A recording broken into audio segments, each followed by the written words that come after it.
nether portals everywhere. I will fix that by turning this place into an epic project that ties all my worlds together. And we call that project the Nether Hub.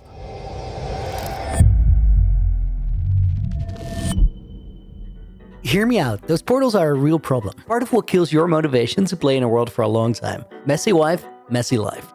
And that's true for Minecraft worlds too. That's not the expression? Whatever, we're talking about nether portals here. This is important stuff. You know where this portal problem gets the absolute worst? Before I say it, I'm so sorry if you play Minecraft Bedrock. Actually, I'll personally walk down to Mojang headquarters to tell them you need this feature too. But yes, the nether roof is portal hell. Or heaven. I mean, this is still very practical. But you guys know me. I'm all about the looks. I actually wanted to start this project ages ago, but I've been waiting for the secret ingredient for my Nether Hub sauce. I needed a crazy way to break a ton of bedrock that simply didn't exist yet. Here's the thing. You can get rid of it with bedrock breakers, but squares are boring, so I spent months looking for a better solution. Until I finally found it. In a snapshot between version 121.3 and 121.4, there's a line of code missing, which let us break bedrock with nothing but bone meal and grass blocks. So I hopped into the snapshot and worked for days on end to break a massive part of my nether roof, while never leaving the dimension to prevent my world from dying a bugged out snapshot death. I mean, if you can bone meal through the nether roof, you know you're in a messed up version. After about 2 weeks of work, I'm ready to leave this cursed version behind. Let's hope nothing broke. Now that I think of it, when I upgrade to 121.4, I can use sodium again and disable the nether fog. Yo, that looks so freaking sick! Bedrock breakers got nothing on this! Luckily, my base was fine as well. I was back to a stable version of the game and nothing got lost in the snapshot. Also, I'm in 121.4 now, so I left for an adventure right away. The new pale garden biome was just added to the game, and with it the amazing new resin blocks. So the next day, I did something I had never really done before. I designed a busted farm from scratch that drops around 300,000 resin clumps per hour.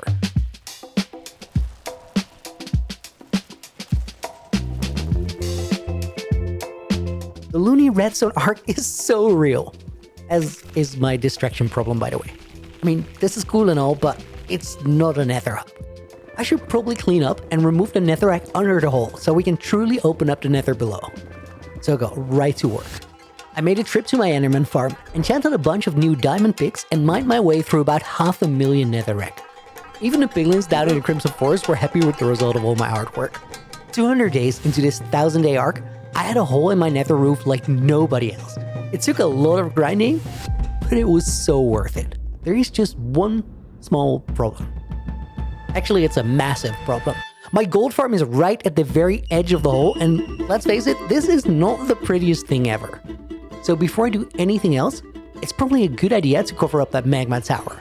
For the design, I decided on red nether bricks, which meant I needed a bunch of nether warts. While I gather those, let me tell you a secret. Everybody loves their ad revenue, but if you ever see a video for an automated nether wart farm, these are a total waste of time. Planting takes longer than harvesting, unless you're the Quavis, I guess. And with fortune, your output is raised from 1 to 4 to 4 to 7 warts. That makes for a 220% bigger harvest on average. On top of the nether warts, I needed to smelt up the netherrack to get nether bricks, but I just mined 500,000, so that was easy. Using the red nether bricks, I turned the gold farm into a giant machine that I called the nether core. It's pumping lava up out of the nether to extract energy from it. Energy that will be used to power something huge. And that small fictional detail? Well, that will change my world forever. Here's the thing, people have been asking me for years if there's lore to this world. Underlying stories as to why things exist. And while I do search for reasons when I build something at a specific location, I haven't really answered the question about lore or story so far. The answer has always been yes. But here's the thing, I'm only setting the stage for it. I think the most exciting Minecraft stories are written in real time. So the story of this world will happen in real time as well. You'll find out what that means in the 8,000 days video. So you'll totally come back and watch that, right? With the construction of the nether core, I had totally solved my ugly gold farm problem. But I had also stretched my smelter fuel supply to its absolute limit.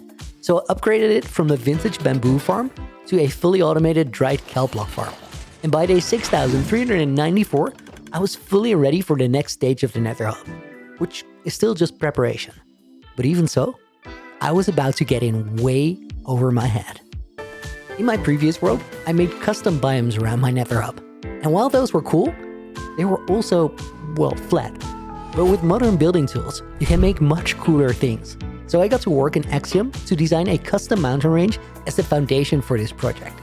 Using the Elevate tool and custom height maps, I made the shape of a mountain range that covered an area which will contain all my nether portals to my main overworld locations. And that is how we're solving my portal problem. I'm going to properly integrate them into this build. I cleaned up the terrain with the smooth tool, ran a hollow command on everything I had just made, and finally went to work with the gradient page. Ta-da! All very cool stuff, right? Well, there is one small problem. Using these tools, your design flow might literally be 100 times faster if you work on a large scale. But that also means it's really easy to forget how big of a project you're actually designing. Which brings us to the unfortunate reality that I now have to scratch this and start over. Or I collect about 600,000 Deepslate and place over 1 million blocks in survival to actually build these mountains in my world. Oh, hell yeah, we're absolutely doing that. But I still have some time to wrap my head around how I'm possibly going to get 600k Deepslate because I need to get ready for the biggest milestone so far in my world. Although it's on a really odd moment. Right smack dab in the middle between day 6,000 and 7,000. The thing is, about 3 years ago, I died in my first hardcore world, at day 6,560. So in a way, 6,561 is the number I've been looking forward to for the longest. And with just over 150 days left, I better make sure the firework dispensers in the castle are loaded for the celebration when we get there. So the moment has finally come. I have to stop being stubborn and get to building a decent gunpowder farm. Can you believe that in all the time I've spent working on this world, I've never built anything better than this? It's literally made out of dirt. So let's see where my new farm goes. If I'm not mistaken, I can fit it under my storage, which means I can get my gunpowder while the auto sorter runs and sorts my stuff. And sure enough, after a bit of research, it all made sense. Building the farm involves some funky steps like draining a forgotten river under the storage and flying around with cats in both. Yup, that happened. But in the end, I got it all figured out. All the layers, the portals at the bottom to send the creepers to the nether side bridge, and the killing chamber hidden in one of the city towers above the storage. I'm about to be swimming in creepers. Portal-based farms are really effective because they empty out the mob cap quickly, but I still have to light up the surrounding area. Luckily, the killing chamber is pretty high up, so I only need some torches around the bottom of this despawn sphere. So after officially setting the world record for the longest running hardcore world with an absolutely shitty gunpowder farm, I am now officially sorted. I got a good creeper farm. With my gunpowder needs covered for the fireworks show, I had time for one more important build. One that we're going to be using a lot over the coming months when I'm recording videos during the day and I don't have a lot of time to prepare for stream. There are a ton of small tasks that go into making a world whole and connected. But most of those are kind of boring and they don't really make sense in a YouTube video. Still, they gotta happen, so I'm gonna put them on signs here so I don't forget them. In a building that we call the Quest Hub. There's some good ones here already, like building a nether hub, gatehouse interior, gatehouse stairwell, and building a rocket factory. I should do that right now actually. To save some time on future firework setups, I'm making an auto-crafter setup that will automatically make my firework rockets for me, saving a ton of my time that can go into something more useful, and let's be honest, more fun than crafting fireworks for literal hours at a time. Once day 6,559 came around, I went to my starter house, put a Piglin hat on, and got to the nether to take revenge for Season 1. And after that, we celebrated in style. And now that Season 2 is better in every possible way than my last world. Well, time to mine 600,000 Deepslate, I guess. Yeah, that's absolutely not going to work. We need a more advanced solution. This is a tunnel bore, which lets me destroy Deepslate a lot faster than I can mine it. I just hit this node block here, and it blows up a whole line of wall. But this is just a small one. So I'm going to use this to dig a tunnel that we can use to make a much bigger bore. And with this thing, I have a realistic chance of getting 600,000 Deepslate. With the big tunnel bore running, I immediately went to work, started collecting shulkers and shulkers full of cobalt Deepslate for the mountains. After a little while, I figured I needed a nether portal about halfway down the tunnel to save me some time flying around. So I made a new custom design to use as a standard portal instead of the trusty old 2x3. Solid upgrade. So I put that portal about here, which I thought would be halfway through the tunnel. In the final tunnel, it ended up here. Turns out 600,000 is a really, really big number. Yeah, the Deepslate gathering took a lot of grinding hours of me operating the tunnel bore, manually picking up the Deepslate, getting rid of the lava pools, and collecting the diamond ore I found while running the machine. Isn't that bonkers? I've never seen a diamond ore vein that big. But with the tunnel bore fully operational, I had my Deepslate and self needs covered for the mountains. That left the pale moss, which I solved with a farm in the main base, but I also still needed crying obsidian, for which I made a Piglin bartering farm. Yeah, you heard that right.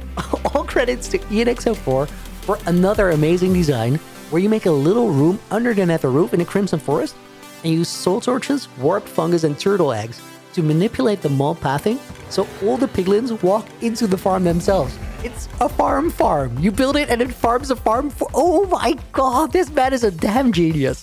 The piglins fall out of that room with a carved pumpkin dispensed on them to keep them from despawning, and that gives you a completely ridiculous bartering farm in literal minutes. And with the crying obsidian covered as well, there was really not much to it anymore, besides placing a million blocks.